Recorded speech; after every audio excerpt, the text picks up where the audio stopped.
കടലിലൂടെ യേശു ശിഷ്യരുടെ അരികിലേക്ക് കടന്നു ചെല്ലുന്ന വചനബാണം എന്ന് വായിച്ച് കേൾക്കുന്നു.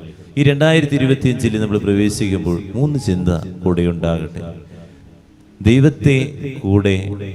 ദൈവത്തിനെ കൂട്ടി യാത്ര ചെയ്യാൻ മറക്കാതിരിക്കുക. ദൈവം എൻ്റെ കൂടെ ഉണ്ടാകണം ഏതു യാത്രയിലും. ഈ നിമിഷം മുതൽ നമ്മൾ എന്ത് കാര്യം ചെയ്യുമ്പോഴും ദൈവത്തോട് ആലോചിച്ചുള്ള യാത്രയുണ്ടാകണം എന്നുള്ളതാണ്. ശിഷ്യന്മാര് അവിടെ വെള്ളത്തിൽ കയറി അവർ യാത്ര തുടങ്ങിയപ്പോൾ യേശു കൂടെ ഉണ്ടായിരുന്നില്ലെന്നുള്ളതാണ്.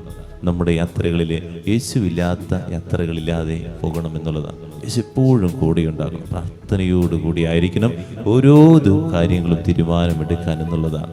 രണ്ടാമതായിട്ട് നമ്മൾ ധ്യാനിക്കേണ്ടത്, ഏത് പ്രതിസന്ധിയിലും താങ്ങായി എനിക്ക് എൻ്റെ കർത്താവുണ്ട് എന്നൊരു ബോധ്യം വേണം നമുക്ക്.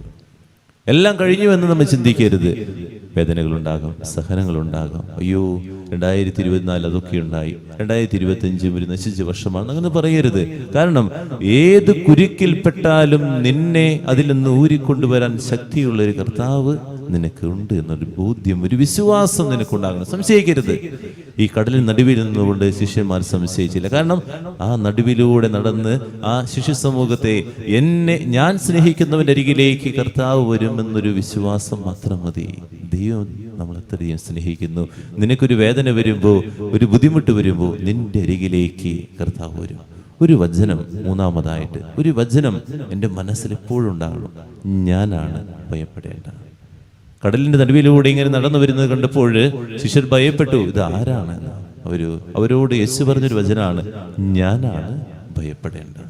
ഈ ഭയപ്പെടേണ്ട എന്ന് പറയുന്ന വചനം മനസ്സിലിരിക്കട്ടെ.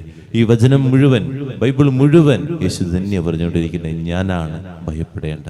നമ്മുടെ ഒക്കെ ജീവിതത്തിൽ ഇടപെടാൻ ഈ കർത്താവ് കടന്നു വരും. ഈ 3 ചിന്ത ഈ പുതുവർഷത്തിൽ എൻ്റെ യാത്ര മുഴുവൻ, ഈ വർഷം അവസാനിക്കുന്നത് വരെ എൻ്റെ കൂടെ ഉണ്ടാകണം. ഈ 3 കാര്യങ്ങൾ കർത്താവ് ഇല്ലാതെ എൻ്റെ ജീവിതമാകുന്ന യാത്ര മുന്നോട്ട് പോകരുത്. കർത്താവ് എപ്പോഴും കൂടെ ഉണ്ടാകണം. 2, പ്രതിസന്ധികൾ എപ്പോഴുണ്ടായാലും തളരരുത്. എൻ്റെ തല ഉയരേണ്ടത് മനുഷ്യരിലേക്കല്ല, ദൈവത്തിലേക്ക്, ഉന്നതങ്ങളിലേക്ക് ഉയരട്ടെ. മൂന്നാമതായിട്ട് ഞാനാണ് ഭയപ്പെടേണ്ടത്.